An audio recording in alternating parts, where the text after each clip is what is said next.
Alors, Frank Capra, je commencerai par peut-être par quelque chose qui va vous surprendre. Vous êtes là très nombreux, la rétrospective a commencé il y a déjà quelques temps, et Capra, pour vous, ça veut dire quelque chose. Mais il faut quand même savoir que Capra a connu un long purgatoire, entre autres en France.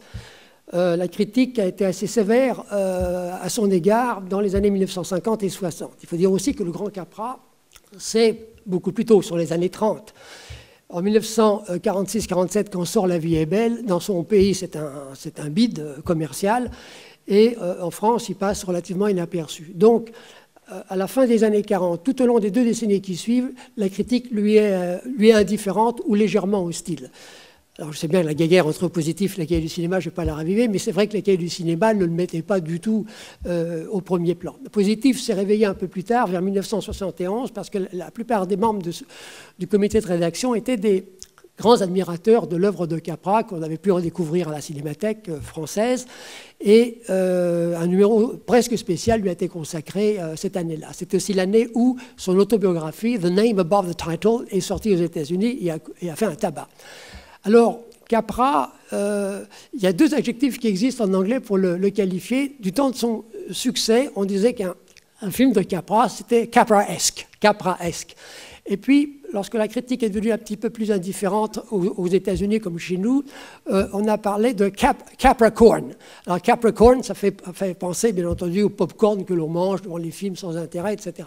Alors Capra a un petit peu souffert de cela, mais il a eu la chance à la fin de sa vie d'être actif dans le domaine documentaire, dans le domaine des conférences qu'il a faites un peu partout dans les universités américaines, et le triomphe de son autobiographie lui a permis, un peu comme Buster Keaton, qui ne pouvait plus tourner, et lui, Capra ne tournait plus non plus, de se faire admirer, connaître, apprécier à sa juste valeur pendant cette fin de vie. Il est décédé à un âge très avancé, à l'âge de 94 ans. Donc, je vois qu'à Lyon, le nom de Capra veut dire quelque chose, et je pense que vous avez, j'espère, apprécié la plupart des films qui vous ont été présentés depuis le début de cette rétrospective. Alors, ma conférence va porter sur 3 aspects. Je vais aller assez vite sur sa biographie. Bon, je pars du principe que vous n'avez pas tous lu son autobiographie, qui a été traduite en français sous un titre idiot, Hollywood Story, même si son histoire est une histoire très hollywoodienne. Mais bon, ils ne se font pas dans Hollywood d'une manière collective, il a une grande singularité. En revanche, le titre original de cette autobiographie, The Name Above the Title, qui veut dire le nom au-dessus du titre, est très, très représentatif de sa personnalité. Car Capra avait une obsession, c'était le succès. Et le succès dans l'industrie du cinéma aux États-Unis, c'est un Oscar. Il va courir après un Oscar de meilleur réalisateur pendant des années et va mourir avec 3 dans sa poche. Donc, The Name Above the Title, c'est quand, après le triomphe inattendu de New York-Miami, il va pouvoir obtenir de son producteur, Harry Cohn à la Columbia, d'avoir son nom au-dessus du titre.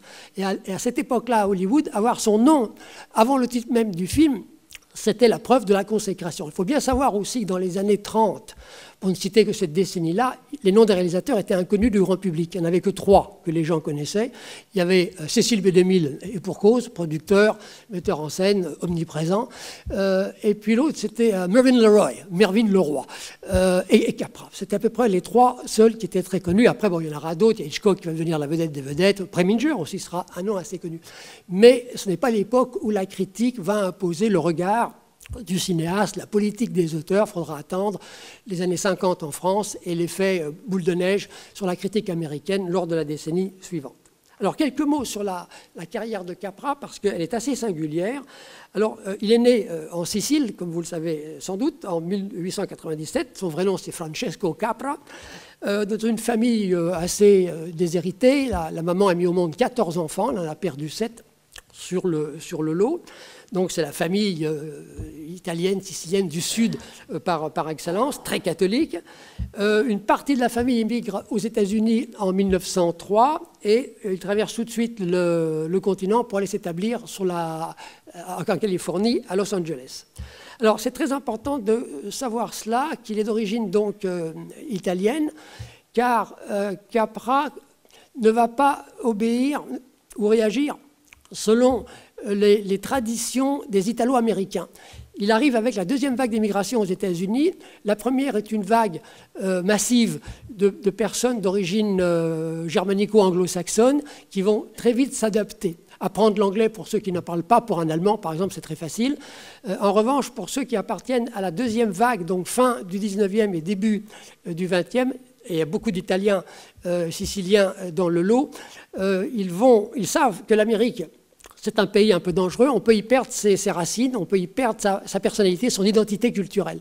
Alors, il va y avoir le phénomène des ghettos. Le mot ghetto est un mot italien, comme vous le savez, et la plupart des Italiens qui émigrent vont aller dans une grande ville avec une adresse, celle d'un cousin, d'un oncle qui est déjà établi, qui a réussi à s'en sortir, mettre un peu d'argent de côté et qui invite une partie de sa famille à le rejoindre. Donc ces gens-là vont rester ensemble et former des communautés d'identité bien précises.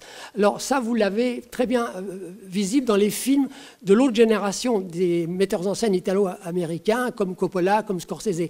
Mais Capra, qui arrive aux États-Unis, il y va pour, dès qu'il devient conscient de son environnement américain, pour réussir. Le mode de vie américain est fondé sur la poursuite du bonheur, sur le succès matériel, financier. Donc il est hors de question qu'il soit un loser, comme on dit si bien aujourd'hui. Donc ce petit Sicilien va aller à l'école, il va faire une scolarité à peu près normale, sauf que la différence de ses petits copains, il n'a pas d'argent. Donc pour pouvoir aider sa famille, payer lui-même les bouquins qu'il doit acheter, il va faire plein de petits boulots à droite et à gauche, mais il a la pêche, comme on dit, il a un dynamisme extraordinaire et il va aller jusqu'à l'université, où là, il va, en Californie, aller à ce qu'on appelle, on va appeler plus tard Caltech, c'est-à-dire que c'est un institut de technologie, et il se spécialise dans la chimie. Alors, quand on lit sur l'autobiographie, il fait un parcours dans le supérieur qui est tout à fait remarquable. Alors, il y a un biographe américain qui est comme tous les biographes américains, qui vérifie absolument tout, fouille dans les poubelles. Et c'est Joseph McBride, qui est excellent, c'est un brillant. Mais bon, lui, il a remis les pendules à l'heure, il est allé voir les notes obtenues par Frank Capra à Caltech, et de toute évidence, l'ingénieur chimiste n'avait pas fait un parcours parmi les premiers des amphis. Mais néanmoins, bon, il a le titre d'ingénieur chimiste en 1918. Alors, 1918, c'est la deuxième année de l'intervention américaine dans la première guerre.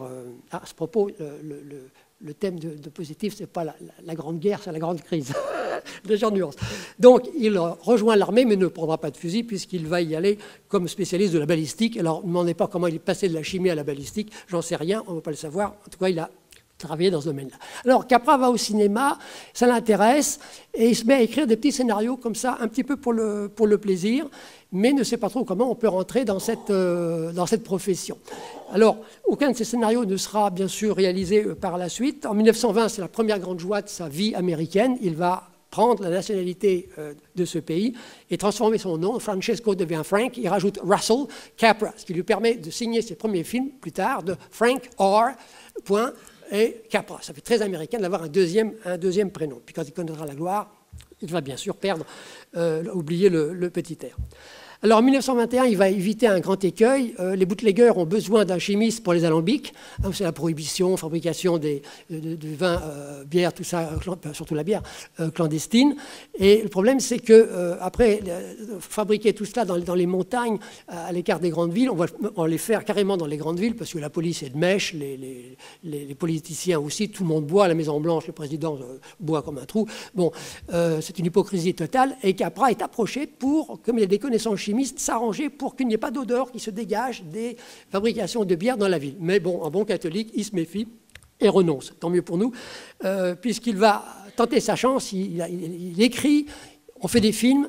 Bon, il n'ose pas aller dans les premiers grands studios qui existent. Il voit une annonce quelque part d'un tout petit studio qui a été créé. Il va voir pas vraiment le chef, mais l'acteur principal de ce studio-là, qui s'appelle Walter Montagu, qui est un acteur shakespearien très ambitieux, et qui lui dit, parce que Capra s'est présenté comme quelqu'un qui a travaillé à Hollywood. Alors Montagu est très impressionné, c'est un baratin total, il n'a jamais mis les pieds là-bas. Et Montagu lui demande de filmer un poème de Rudyard Kipling qui s'appelle Fulters Fisher's Boarding House, qui ne figure pas là-dessus, et pour cause, le film est invisible aujourd'hui. Il se débrouille, c'est pas mal, d'après ce que l'on sait, je ne l'ai jamais vu, mais il ne reste pas avec Montagu, il veut quand même aller dans un secteur plus populaire, parce que ce que fait Montagu, ce petit studio, c'est un petit côté un peu intello, artistique, il vise un public, une certaine élite. Alors, il va se retrouver en 1924 comme gagman chez Mack Sennett. Il a réussi à se faire engager chez Gagman. Bon, il n'a pas de scénario qui plaise à Gagman. Ses scénarios sont un peu sérieux. Mack Sennett tourne des comédies. Mais Capra a le sens de l'humour et des gags. Il en écrit plein. Sennett les adore. Il faut toujours soumettre ses gags à Mack Sennett pour pour qu'ils puissent être filmés. Et il va écrire des gags pour quelques comédiens populaires de l'équipe. Et surtout, Capra va engager un gars un peu bizarre, avec une tête de poupon, qui est très lent, mais qui est assez rigolo quand même dans le genre, qui s'appelle Harry Langdon. Et Sennett va demander à Capra d'écrire des gags pour Harry Langdon. Donc il va écrire plusieurs gags pour des courts-métrages d'Harry Langdon, puis ensuite, Harry Langdon, qui devient très populaire, passe au long métrage et Capra va en réaliser 2 pour lui, L'athlète complet, The Strong Man, et sa dernière culotte, Long Pants, où il maîtrise Harry Langdon, travaille sur le scénario et sur les gags. Mais Langdon, il a la tête qui gonfle devant le succès et va devenir assez odieux, indirigeable. Et finalement, les 2 hommes vont se séparer. Langdon, sur le film Papa d'un jour, Three is a Crowd, en désaccord total sur le scénario avec Capra, renvoie Capra hors de son studio.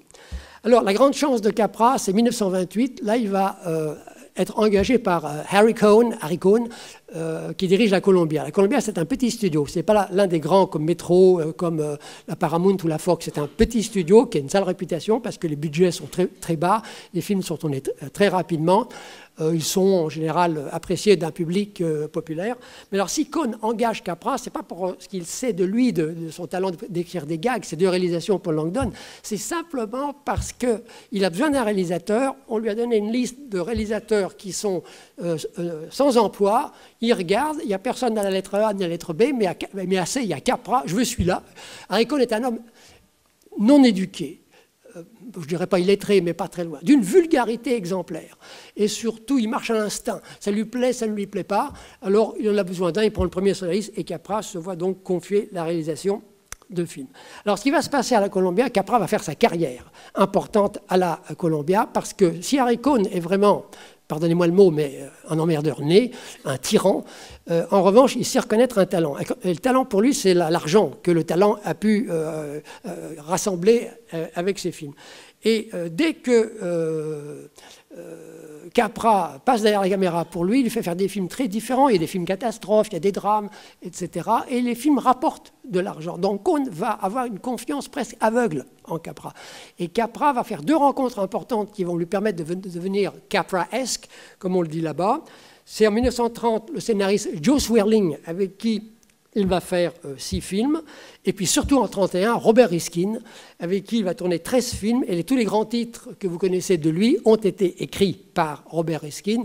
L'un des très grands titres, qui est M. Smith au Sénat, ne l'est pas. C'est Sidney Buchman qui a été le scénariste. Alors, le travail avec ces scénaristes, c'est que Capra a ses idées, c'est lui qui choisit les sujets, mais il a toujours besoin de quelqu'un pour les dialogues en particulier. Robert Riskin est un génie du dialogue rapide, court, avec des mots pas trop longs que les acteurs peuvent débiter très vite. Je vous parlerai dans quelques minutes du style de Capra. Ce qui fait la force de Capra, c'est le rythme qu'il a donné à ses films, ce qui fait qu'aujourd'hui on les voit, même si l'histoire vous paraît un peu désuète, le style de ces films est assez proche de celui des films américains d'aujourd'hui qui sont exsangues au niveau des personnages, manquent totalement de singularité pour ce qui est des scénarios, et qui sont filmés à plusieurs caméras et montés au hachoir. Ce rythme trépidant d'aujourd'hui, eh bien, il existe déjà, bon, de manière plus mesurée, dans les films de Capra, ce qui fait qu'on peut encore les voir aujourd'hui. Je pense aux spectateurs les plus jeunes, les plus cinéphages, pas tout à fait cinéphiles, mais très cinéphages, peuvent très bien voir, malgré le noir et blanc, les chefs-d'œuvre de Capra. Et puis surtout, dans cette période 30-31, il y a une 3e personne qui rencontre chez Cohn, c'est le chef opérateur Joseph Walker, qui va filmer, photographier 20 de ses films. Tous ces chefs-d'œuvre sont photographiés par Joe Walker. Alors, il s'entendait très bien avec lui parce que Capra n'était pas un dingue de technique. Les focales, par exemple, il s'en fichait totalement. Un 50 mm, un 28 ou un 65, ça ne lui disait rien du tout. Il disait à Walker, voilà, tu me filmes toute la pièce, tu m'éclaires ça de manière tout à fait simple, je ne veux pas de fioriture. Et puis après, il disait, bon, on va se rapprocher. Et puis vers la fin, pour les plans, il ne parlait plus de plans rapprochés. Je veux 2 têtes. Tu me prends les 2 têtes. Alors, lesquelles disait l'autre? Ben, les 2 là, tu me les prends. C'était tout comme ça. Et donc, Walker avait une très grande liberté d'action avec lui et la collaboration entre les deux a donné ce style photographique formidable qui va disparaître après Monsieur Smith, La vie est belle, lorsqu'il va se séparer de Walker, tourner avec d'autres opérateurs. Dans l'enjeu, par exemple, State of the Union, vous remarquez que les cadres, que la photo, c'est plus du tout comme avant, et pour cause, il a changé d'opérateur. Alors, ce que Capra va mettre au point durant cette période-là à Columbia, lorsqu'il a la liberté d'action totale, c'est qu'il devient un auteur complet. Il dirige tout. Il choisit les scénarios, les coécrit avec Riskin, choisit ses interprètes, monte ses films lui-même et il lance le concept d'auteur sans l'employer lui-même. Son expression qu'on trouve dans son autobiographie, typique de sa personnalité, c'est « one man, one film ». Un homme, un film, c'est-à-dire moi, bien entendu. Il aura très souvent tendance à tirer la couverture vers lui, mais bon, c'est une personnalité donc d'origine italienne qui veut s'intégrer totalement dans le système américain et être reconnu sur le plan du succès. Donc il veut qu'on sache que les films qu'il fait sont vraiment de lui et qu'il a dirigé absolument tout. C'est en 1934 qu'il va avoir sa première très grande consécration en tournant un film qui, a priori, n'aurait pas dû rapporter d'argent et qui s'appelle en français New York-Miami. Je pense qu'il fait partie de la rétrospective. Alors, le titre français est complètement idiot parce que si vous l'avez vu, l'action se passe de Miami à New York, déjà, pour commencer. Et en anglais, le titre est beaucoup plus ambigu, plus cocasse. « It happened one night ». C'est arrivé une nuit. Alors, bon, quand vous avez Clark Gable et Claudette Colbert au générique et que ça s'est arrivé une nuit, on se doute qu'il y a quand même autre chose qu'un parcours géographique du sud au nord, sud-est au nord-est des États-Unis. Alors, pourquoi ce film raconte-t-il du succès? Le succès est énorme. Il obtient 5 Oscars. C'est le premier record dans l'histoire des Oscars depuis qu'on les donne. Je crois que c'est à partir de 1927. Meilleur film, meilleur réalisateur, meilleur acteur, meilleure actrice, meilleur scénario, je crois que ça fait 5. Alors, le succès tient au fait que les Américains ne sont pas habitués à ce type de scénario. Alors, on dit qu'avec New York-Miami, Capra a inventé la comédie américaine, la comédie sophistiquée américaine. Vous lisez ça un peu partout, mais c'est faux. Le propre de ce genre-là, c'est Preston Sturges, qui le met en scène avec ses pièces de théâtre. Alors, le principe de la comédie américaine de l'époque, qui va donc être reprise par Hawks et Cukor et de nombreux autres, c'est que vous avez 2 thèmes qui sont sous-jacents dans tous les scénarios. Vous avez le thème, alors je ne dirais pas la lutte des classes, parce qu'aux États-Unis, quand vous dites ça, vous êtes un communiste, mais le nivellement des classes et la peur de la sexualité. Alors c'est tantôt un homme riche qui rencontre une fille pauvre et à la fin, elle va donc par amour se mettre au même niveau socio-économique que lui, mieux encore, ça c'est un peu Cendrillon, c'est quand c'est renversé, c'est quand Cendrillon était un homme. D'ailleurs, on va souvent utiliser l'expression dans la critique américaine de Cinderella Man pour les personnages de Capra. C'est quand l'homme est un peu pauvre et que la jeune fille est très riche, qui tombe amoureux et qu'il faut quand même que le bonhomme ne perd pas sa dignité virile et accepte de se hisser au même niveau socio-économique que la jeune femme. Et bien sûr, dans le rapport amoureux, il y a un problème. Quand allons-nous passer à l'horizontale? À l'époque, le puritanisme est très très fort, a fortiori chez un catholique. Puritanisme relu et corrigé par les catholiques, bien sûr. Et donc, le film fait absolument un tabac. C'est un film tourné avec très peu de moyens, dans d'assez mauvaises conditions. Claudette Colbert a accepté de jouer dans le film à condition qu'elle puisse partir en vacances au bout de 4 semaines. Clark Gable fait la gueule parce qu'il est puni. C'est un acteur de la MGM, c'est une des grandes stars de la MGM, mais il est en pétard avec comment il s'appelle, le grand chef là, qui pleurait tout le temps, mais je ne retrouve plus son nom, mais c'est pas grave, qui décide de l'envoyer chez les Pouilleux, donc à la Columbia, pour faire un film. Comme ça, il reviendra plus humble pour faire ce qu'on lui demande de faire. Et le film va faire un tabac parce que le scénario est extrêmement serré, les situations sont cocasses. Hein, la scène avec le mur de Jéricho, si vous vous en souvenez, est vraiment très coquine pour l'époque. Et le rythme du film est absolument trépidant. Donc les spectateurs vont se ruer à ce film et cela va être absolument un triomphe. Alors nous sommes avec ce film en 1934. Les velléités d'indépendance commencent à germer dans l'esprit de Capra. Il veut faire des films en dehors de la Columbia. En 1939, avec Riskin, ils vont tenter le coup de créer leur propre compagnie de production de films qui s'appelle Frank Capra Production Incorporated, mais ils ne vont pas aller très très loin puisqu'ils vont faire Meet John Doe, l'homme de la rue, de cette façon-là. Mais le film ne va pas être un très gros succès commercial. Ils seront obligés de mettre fin à cette entreprise-là.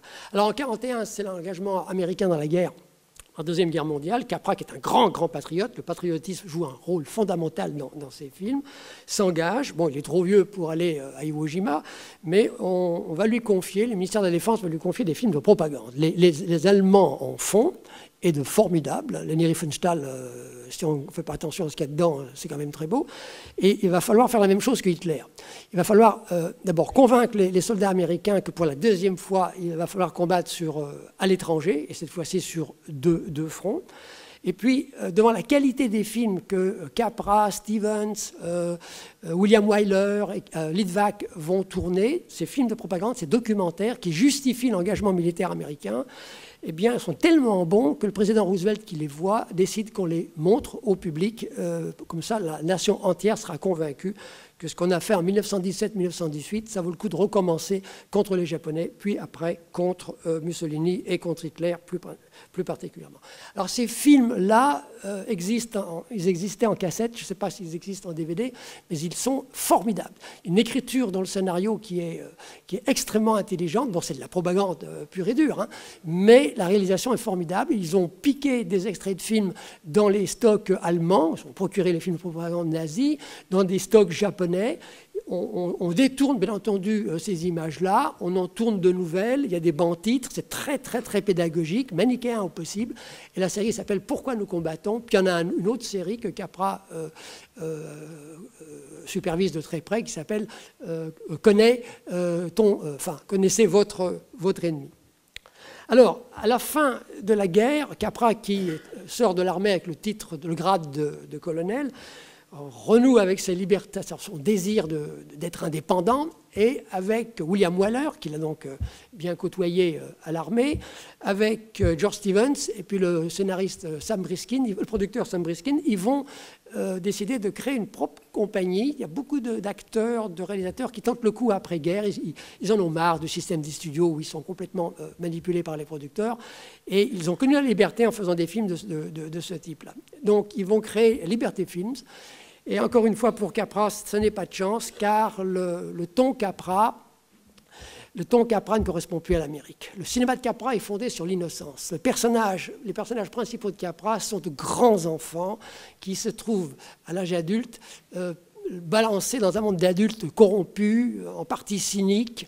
Ce sont des hommes de petites villes qui se trouvent balancés dans les grandes, et ils sont là avec des idéaux qui remontent au 19e siècle. L'Amérique a beaucoup changé, ce n'est plus l'Amérique de Jefferson, l'Amérique agraire, c'est l'Amérique maintenant des magnats de la presse, de la grande industrie, c'est la grande ville qui domine, et ces personnages sont complètement perdus. Et Capra, avec La vie est belle, It's a Wonderful Life, croit que les Américains, quand ils vont au cinéma, veulent voir toujours ce type de film.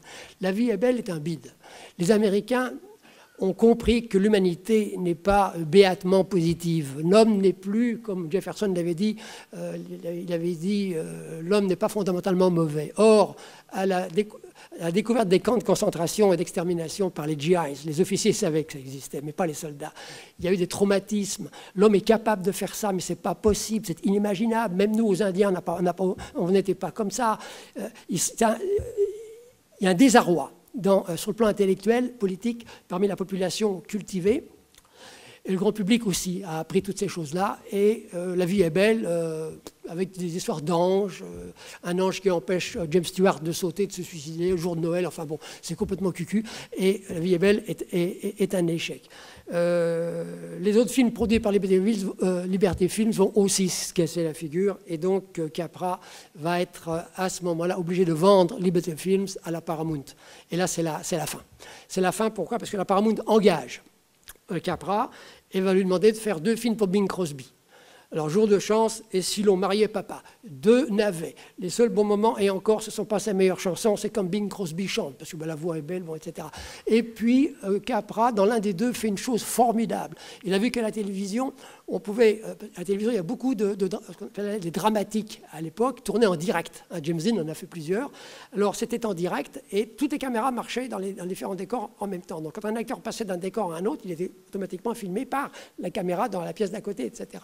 Lui, pour l'une des chansons de Bing Crosby, fait la même chose. Ils vont dans 4, 5 endroits différents, il chante, et toutes les caméras tournent en même temps, ce qui fait que les raccords sont parfaits. Mais quand vous voyez ça à l'écran, vous ne remarquez pas le petit désir d'innovation de la part de Capra, parce que finalement c'est un petit peu tarte, malheureusement. Et là, Capra, déçu par le fait que finalement les producteurs ont toujours le pouvoir, mais les acteurs l'ont pris également, va se tourner entre 52 et 56 vers le documentaire et faire des films qui sont très didactiques mais intéressants, en particulier Monsieur Soleil, Our Mr. Sun, Notre Monsieur Soleil, qui est un film en couleur et qui est un film pratiquement prémonitoire puisqu'il montre, il va falloir maintenant chauffer les maisons, éclairer les villes à partir de l'énergie solaire. Vous voyez, il était écolo avant l'heure en 1956. En 1959, il veut toujours faire des films selon sa méthode et il est engagé par la United Artists pour tourner 2 autres films.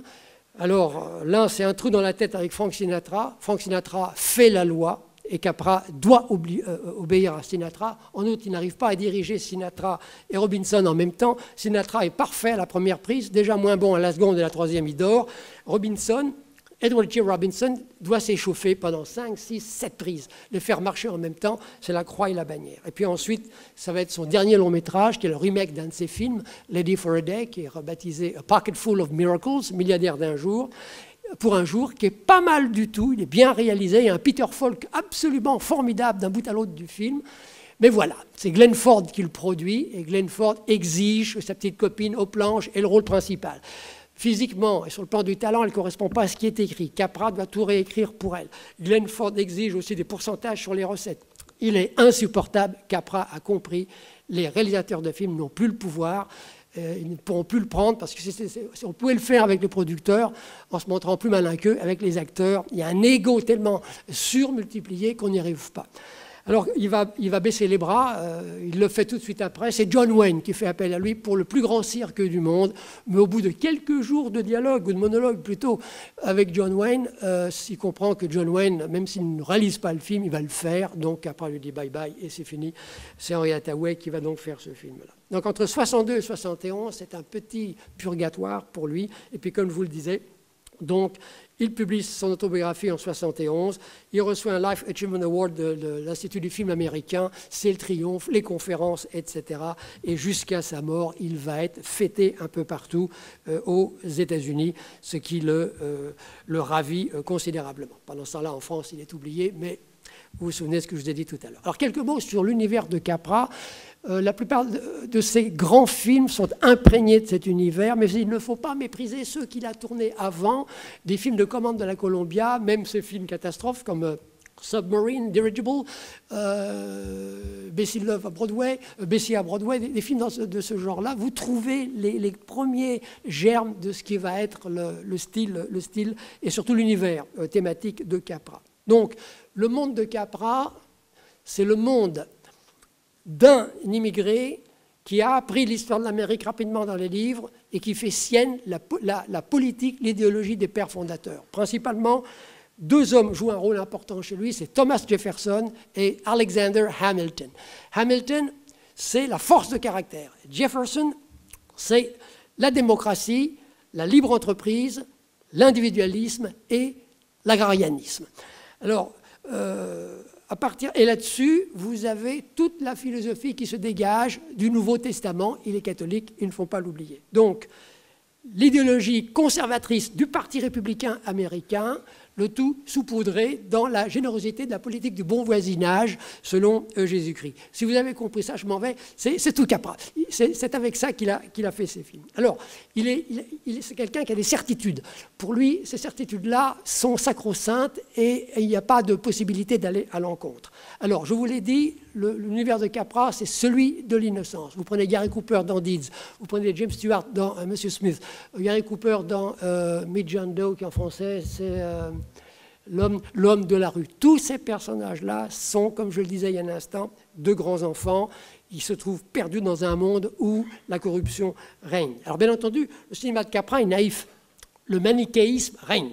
Il y a le bon qui est bon à 100%, et puis il y a le méchant, qui est un vrai salaud d'un bout à l'autre. Et il avait donc des acteurs désignés pour jouer les salauds dans ses films, Edward Arnold, Lionel Barrymore à 2 reprises. Alors, dans ces films du milieu de la carrière, les gros salauds, devant la naïveté, la candeur, la pureté d'un Gary Cooper ou d'un Smith, se rendent compte que finalement, ce sont ces gars-là qui ont raison, je suis un beau salaud, et ils peuvent s'amender. Mais plus on avance dans le temps, en particulier après la guerre, avec La vie est belle, là, Lionel Barrymore, dans La vie, il est un salaud du début jusqu'à la fin. L'Amérique a changé. Capra, pas tout à fait, mais il se rend compte quand même, c'est tout à fait comme avant. Donc c'est un monde d'idéalistes pour lesquels l'optimisme règne. Capra, dans ses films, les situations sont souvent épouvantables, inextricables pour le personnage principal. Mais jamais il ne baisse les bras, parce qu'il croyait dans les écrits, la philosophie d'Hamilton, la force de caractère est telle qu'il ne faut jamais abandonner. Le thème du suicide, bon, il n'est pas omniprésent, mais il est récurrent dans l'œuvre de Capra, mais il est condamné à chaque fois. La vie est belle, par exemple, l'ange fait le nécessaire au dernier moment. Dans Meet John Doe, l'homme de la rue, Gary Cooper, qui en a ras-le-bol de ce monde corrompu et tout, décrète qu'il va sauter d'un gratte-ciel le soir de Noël. Bon, là, je vous signale qu'à ce moment-là, quand le film a été tourné, Capra ne savait pas comment terminer son film, parce qu'après une telle décision prise par Gary Cooper, sauter du haut d'un bâtiment élevé et se suicider, c'était un anti-américain, deux anti-Cooper, parce que le public n'aurait jamais accepté que Cooper se suicide. Comment s'en sortir? Ils ont trouvé la fin que vous voyez dans le film. C'est le peuple lui-même qui l'appelle à ne pas commettre l'irréparable. Alors, vous connaissez l'expression « le rêve américain », mais je vais peut-être vous apprendre quelque chose. Cette expression « rêve américain » que Capra a fait sienne, c'est une expression propre à la crise des années 30.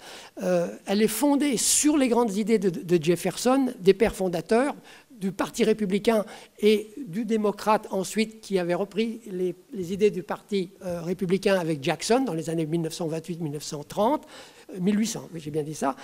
Mais jamais personne n'a parlé de rêve au XIXe siècle, parce qu'un rêve, vous êtes coupé de la réalité.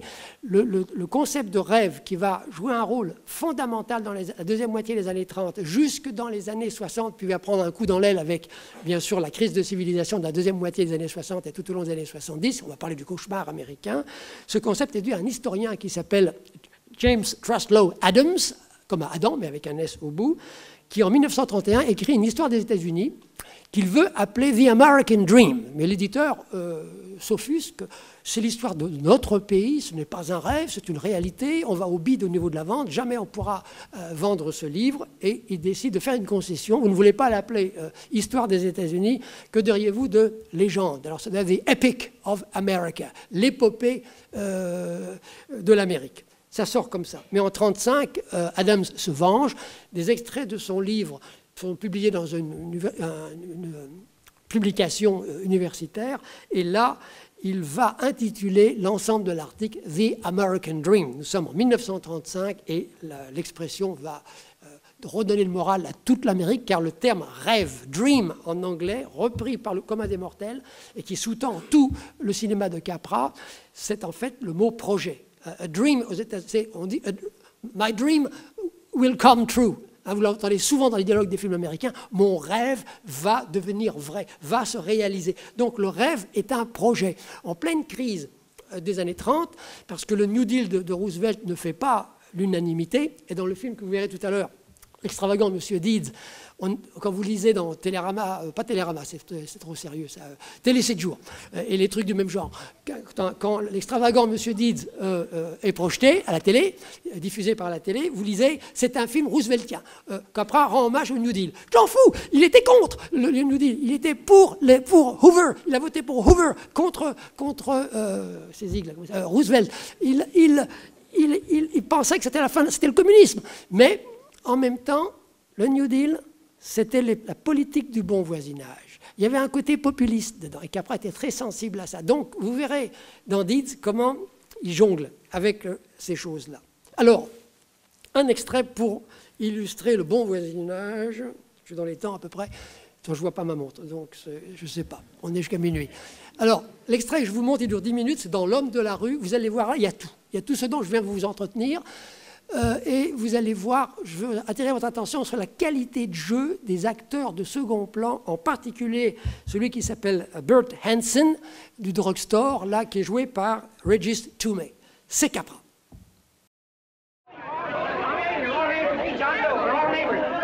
packed like a sardine box. What does John Doe look like, Mr. Mayor? Oh, he's one of those great big outdoor type men. No, you can't see him. You didn't vote for me the last time. Shame on you. What are you doing there? Get off my front porch anyhow. Mr. Norton come yet? Oh, well, I wonder where he's at. What's keeping him? He should have been here 15 minutes ago. Oh, there he comes now. Now, everybody on your dignity. Don't do anything to disgrace us. A little town, but we got to show off. Better let me talk to him. All right, but present it to him as a great cause for the common man. Ah, here he comes. Now, give him room down there. Give him room, folks. Come on, now. Come on. Here he comes. Here he comes. Here's Mr. Norton. How do you do, Mr. Norton? I'm Mayor Hawkins. Here, Mr. Miles. Let me go, you darn tool. I'm the mayor. Mr. Norton. Mr. Norton. Mr. Norton. I'm Mayor Hawkins. Your office telephoned me to hold you. Well, that's fine. How is he? Oh, he's fine. He's right in my office there. You know, it's a great honor having John Doe here, and you, too. Haven't had so much excitement since the old city hall burned down. People are so excited and they'll tore his clothes off. Oh, Matilda, darling, phone the newspapers, tell them Mr. Norton's here. Step right inside, Mr. Norton. My office. Very comfortable here, Mr. Norton. Just had it air conditioned. Gangway, make room for Mr. Norton. Gangway. Gangway. Here he is, Mr. Norton. Well taken care of. The neighbors are serving him a light lunch. Hello, John.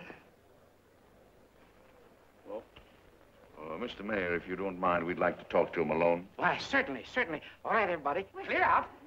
Everybody, quickly now. Come on. Come on. Come on. That's it. All right. Don't argue with me here. Wait till we get home. Don't you push me around like that. Even though I'm your wife, you can't push me around. Look, Mr. Norton, I think you got a lot of nerve having those people hold us here. There's nobody holding you here, Mr. Doe. It's only natural Look, that there's nobody holding us here. Let's get going. Incidentally, my name isn't Doe. It's Willoughby. Look, John, something terribly important's happened. They're forming John Doe clubs. We know of 8 already, and they say that there's John Doe clubs? What for? To carry out the principles you talked about in your radio speech. I don't care what they're forming. I'm on my way, and I don't like the idea of being stopped either. Oh, but you don't know how big this thing is. You should see the thousands of telegrams we've received and what they're saying about you. Look, it started as a circulation stunt, didn't it? Well, you got your circulation. Now, why don't you let me alone? Oh, it started as a circulation stunt, but it isn't anymore. Mr. Norton wants to get back of it and sponsor John Doe clubs all over the country. He wants to send you on a lecture tour. Me? Uh-huh. Well, certainly. With your ability to influence people, it might grow into a glorious movement. Say, let's get something straight here. I don't want any part of this thing. If you got an idea I'm going around lecturing to people, why, you're crazy. Baseball's my racket, and I'm sticking to it. Come on, Colonel, let's get out of here. John, Please, please. I just got rid of one crowd. Oh, but please, Mr. Mayor, tell him the John Doe Club wants to talk to him. Let them in, Mr. Mayor. Let them come in. Okay, folks, but remember your manners. No stampeding. Walk slow, like you do when you come to pay your taxes.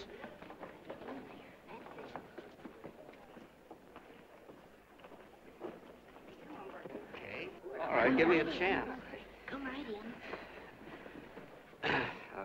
My name's Bert Hansen, Mr. Doe. I'm the head soda jerker at Schwabacker's drugstore. Well, sir, you see, me and my wife, we heard your broadcast, and we got quite a bang out of it, especially my wife. Kept me up half the night saying, that man's right, honey. The trouble with the world is nobody gives a hoot about his neighbor. That's why everybody in town's sore and cranky at each other. And I kept saying, well, that's fine, but how's a guy gonna go around loving the kind of neighbors we got? Old Sourpuss, for instance. You see, Sourpuss Smithers is a guy who lives all alone next door to us. He's a cranky old man that runs a second-hand furniture store. We haven't spoken to him for years. I always figured he was an ornery old gent that hated the world because he was always slamming his garage door and playing the radio so loud he kept half the neighbors up. Well, anyway, the next morning I'm out watering the lawn and I look over and there's Sourpuss on the other side of the hedge straightening out a dent in his fender. And my wife yells to me out the window. She says, go on, speak to him, Bert. And I figured, well, heck, I can't lose anything, so I yelled over to him, good morning, Mr. Smithers. He went right on pounding his fender. Was I burned? So I turned around to give my wife a dirty look, and she said, louder, louder, he didn't hear you. So in a voice you could have heard in the next county, I yelled, good morning, Mr. Smithers. Well, sir, you could have knocked me over with a feather. Old Sourpuss turned around, surprised-like, and he put on a big smile, came over and took my hand like an old lodge brother, and he said, good morning, Hansen. I've been wanting to talk to you for years, only I thought you didn't like me. And then he started chatting away like a happy little kid, and he got so excited his eyes all... Well, Mr. Doe, before we got through, I found out Smithers is a swell egg, only he's pretty deaf, and that accounts for all the noises. And he says it's a shame how little we know about our neighbors. And then he got an idea, and he said, how's about inviting everybody someplace where we can all get together and know each other a little better? Well, I'm feeling so good by this time, I'm ripe for anything. So Smithers goes around the neighborhood inviting everybody to a meeting at the schoolhouse, and I tell everybody that comes in the store, including Mr. Schwabecker, my boss. I'm talking too much.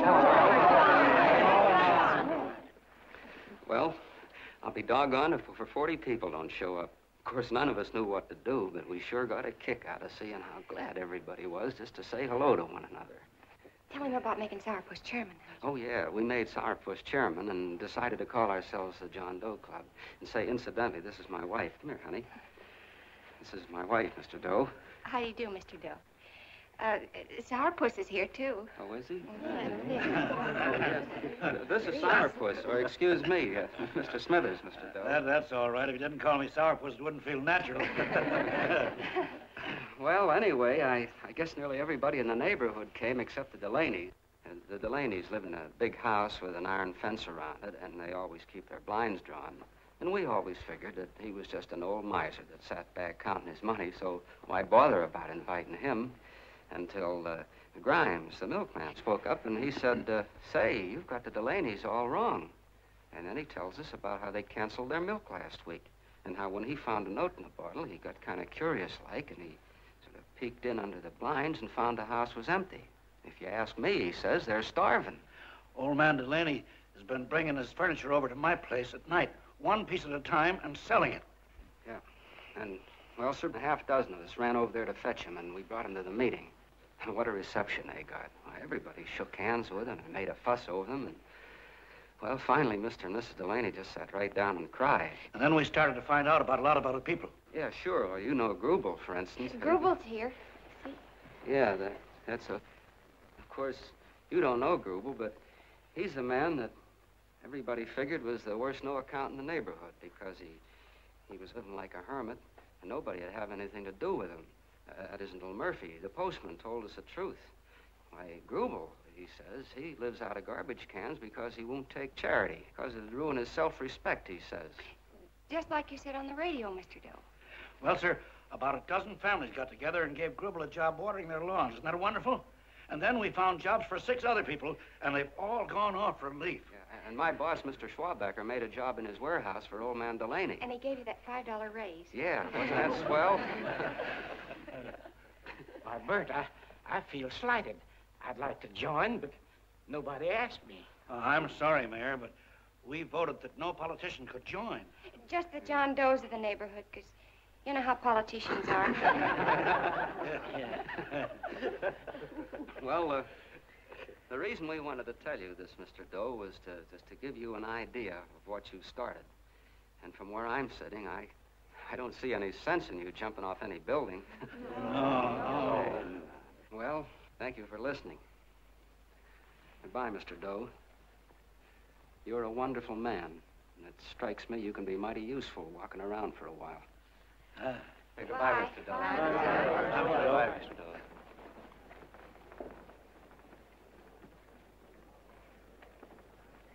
I'm Mrs. Delaney, Mr. Doe. And God bless you, my boy.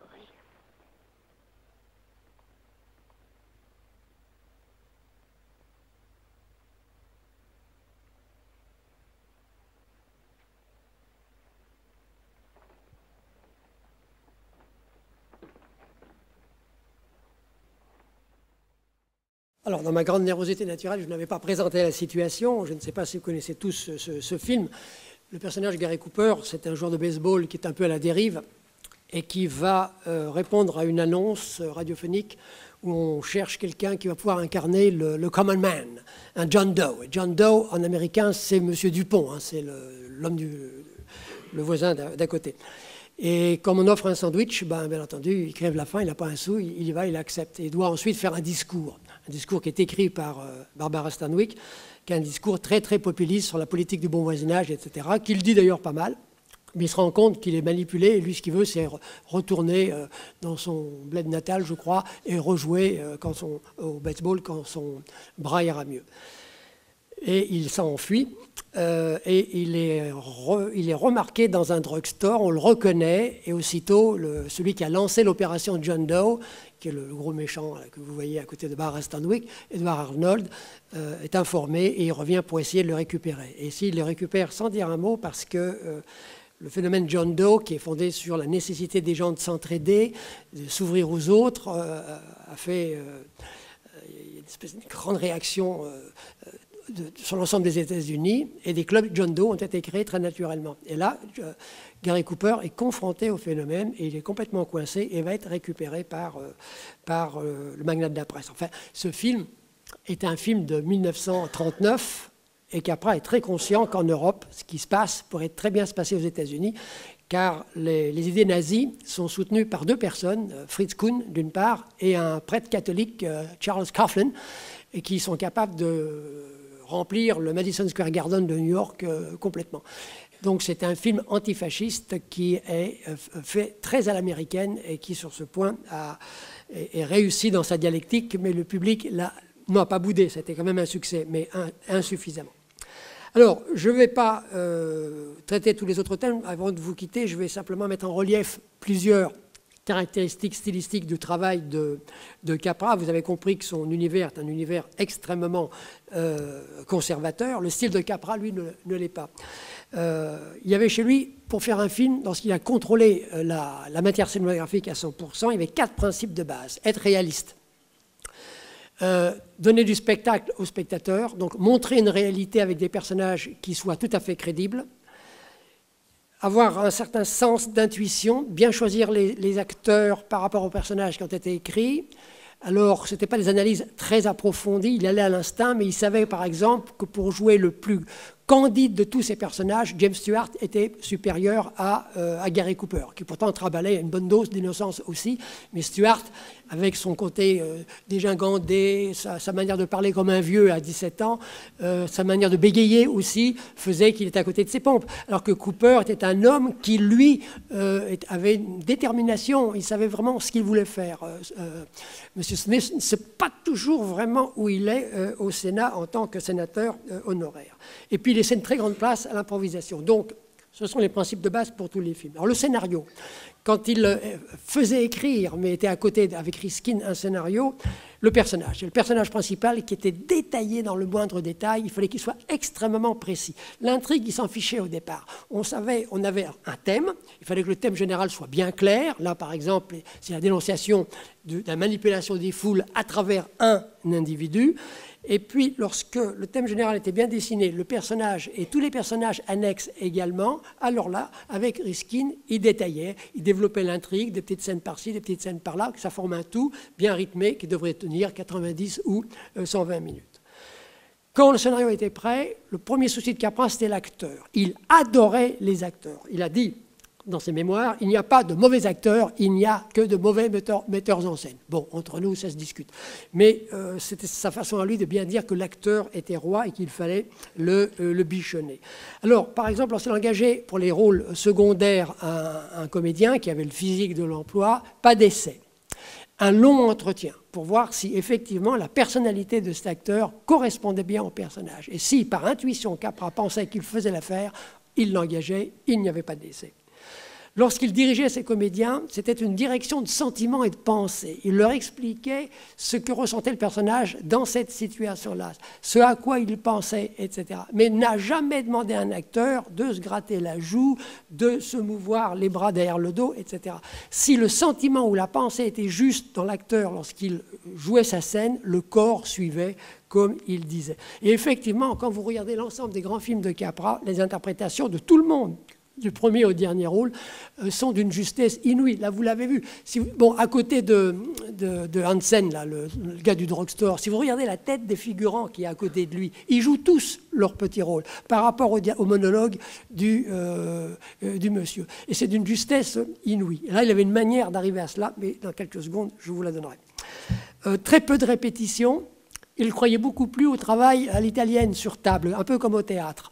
Lorsqu'il préparait avec les acteurs, il leur expliquait les choses, il lisait le dialogue, et ça lui permettait de voir si Riskin ou les autres scénaristes avaient écrit les mots justes dans la bouche de l'acteur, parce qu'il y avait certains acteurs qui avaient du mal. Gary Cooper bafouillait s'il y avait un mot de trois syllabes, par exemple. Donc il fallait, s'il y en avait un et qu'il le disait mal, Riskin était censé trouver un synonyme en 2 syllabes qui dise absolument la même chose pour que Cooper puisse bien balancer le texte comme il faut. Mais c'était valable pour tout le monde. Il fallait qu'ils aient bien ça en bouche et qu'ils débitent ça le plus spontanément possible. Il ne faisait pratiquement pas de répétition, sauf quand il y avait une demande d'un acteur qui n'était pas très à l'aise. Robinson, par exemple, que je citais tout à l'heure, avec lui, il fallait répéter. Alors, si possible, il y avait une seule prise, parce qu'ils partaient du principe que, ainsi, bien dans leur pompe d'acteurs, les comédiens allaient donner le meilleur dans le premier jet. Et il avait souvent raison. La première prise était très très bonne. Il pouvait en faire d'autres. Si l'acteur se plantait, il pouvait multiplier les prises. Mais il avait une autre technique pour être sûr d'avoir quelque chose de bien, c'était la multiplication des caméras. Alors, un dernier mot sur la manière dont il... Avant-dernier mot. La manière dont il dirigeait les comédiens, c'était que lorsqu'il sentait qu'ils n'y arrivaient pas, il leur faisait faire une prise. Il était sûr qu'ils allaient se planter encore. Et là, il trouvait un truc. Et quelqu'un a vu un technicien prendre dans sa poche une pièce de $1, elles sont relativement grosses, et le balancer par-dessus. Ça fait du bruit. Et tout de suite, il dit, on arrête, problème technique pour le son. Ça donnait 10-15 minutes de repos à l'acteur pour qu'il se remette dans son jeu, se sente plus à l'aise et s'accorde une énième chance pour mieux réussir. Il pouvait faire tomber une lampe, par exemple, des choses de ce genre. Jerry Lewis reprendra le truc un petit peu plus tard. Et puis, c'est la grande idée pour avoir des gros plans. Il y a peu de gros plans. Dans le film Deeds que vous allez voir ce soir, par exemple, Gary Cooper a droit à 8 gros plans seulement. Il avait un truc pour les gros plans. Vous savez, quand on tourne un film, on commence par le plan d'ensemble, on passe après au plan rapproché, puis on fait les gros plans en dernier. Et pour les gros plans, pour que les acteurs soient à l'aise, le partenaire débite tout le texte depuis le début, et puis la caméra démarre juste avant le texte, il me dit en gros plan. Capra trouvait que c'était idiot, c'était un gâchis de pellicule et de temps. Alors, l'acteur était face à la caméra, il y avait le gros plan, et on balançait le son enregistré de tout le dialogue du début de la scène, jusqu'au moment où il y a celui du gros plan, en playback.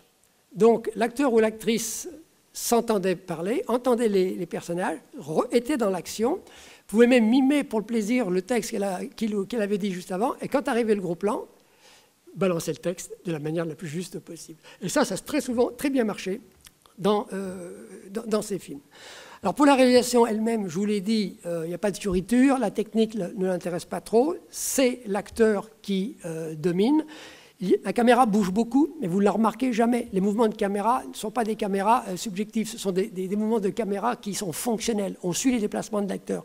Il les faisait beaucoup bouger, parce que dans le cinématographe, il y a, comme le disait Louis Lumière, il y a graphe et kino, le mouvement.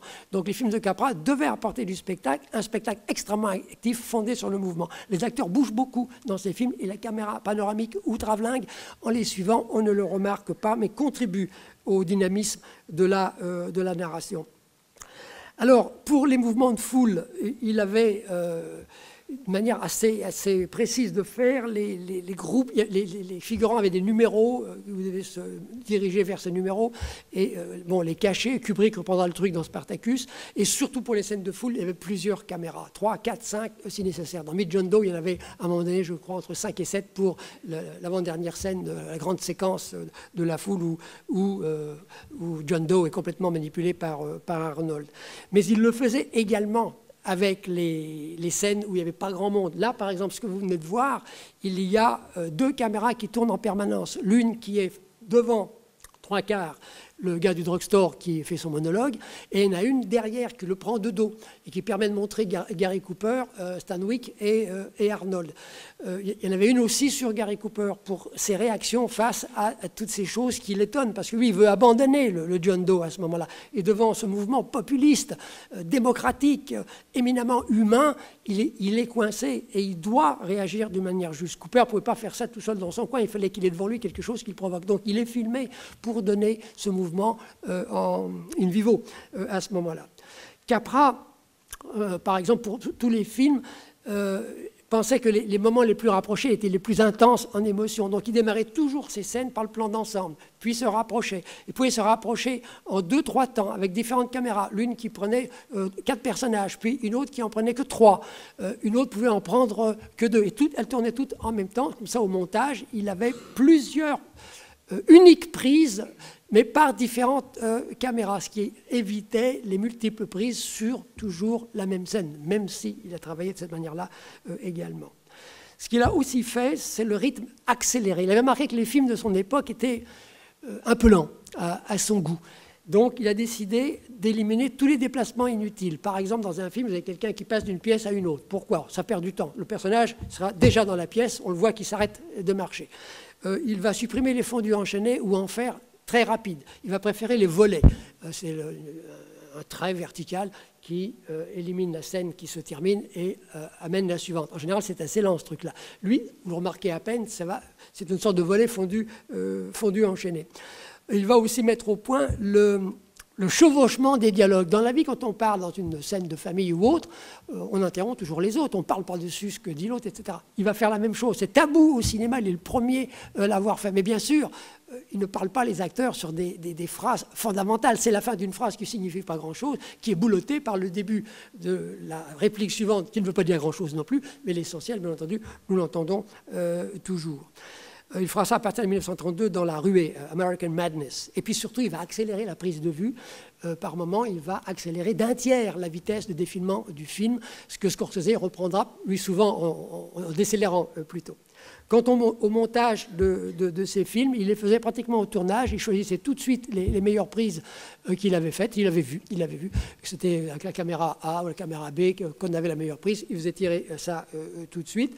Le montage, il procédait comme pour le tournage. Il montait d'abord tous les plans d'ensemble, puis les plans plus rapprochés, puis les gros plans. Ce qui fait qu'un montage d'un film de Capra pouvait durer 3 heures. Mais c'est à partir de là qu'il coupait dans les plans pour arriver à 90 ou 120 minutes, un peu moins, en fonction de ce qu'il avait à faire. Quand il avait un dilemme devant 2 prises de vue, l'une qui était techniquement vraiment très très belle, parfaite, l'acteur un peu moins bon, et l'autre où l'acteur était parfait, mais il y avait une petite bêtise dans l'éclairage, l'acteur l'emportait, et c'était cette prise-là, toujours, qu'il montrait. Et puis il a fait une chose, il était le premier à la faire, c'est pour avoir le rythme parfait de ces films. Pour M. Smith, dans les avant-premières, comme on dit aujourd'hui, les previews, il a fait mettre des magnétophones à l'époque dans la salle, enregistrant les réactions des gens. Et après, au studio, il passait le film avec l'enregistrement sonore. Et quand il n'y avait plus de bruit dans la salle, où on entendait des bâillements ou des grattements de pieds, des trucs de genre, c'est trop court. Et ben, on coupait ce passage-là, en s'arrangeant pour avoir un plan de coupe quelque part et resserrer les scènes. Vous voyez, le rythme, c'était le grand souci de Capra au tournage et au montage. Pour conclure, ce qui fait que Capra aujourd'hui est encore visible, même par les petits jeunes qui préfèrent Tarantino, eh bien, c'est que même si sa philosophie est vieillotte, désuète, hyper conservatrice, eh bien, on s'en fout, parce que c'est de l'humanisme qui ressort de tout ça. Jusqu'à nouvel ordre, il est préférable de fréquenter le commun des mortels qui est gentil, qui sait écouter autrui, qui a le sens du bon voisinage, qu'une star avec un ego démesuré qui vous marche sur les pieds et vous dit même plus bonjour et vous tient même pas à la porte dans le métro. Et surtout, ce qui est formidable chez lui, c'est ce rythme qu'il a donné à ses films, ce qui fait que ce sont des morceaux de vie, et quand on les voit, on les vit encore aujourd'hui. Et puis le côté naïf est complètement bien emballé dans une esthétique qui est du pur cinématographe.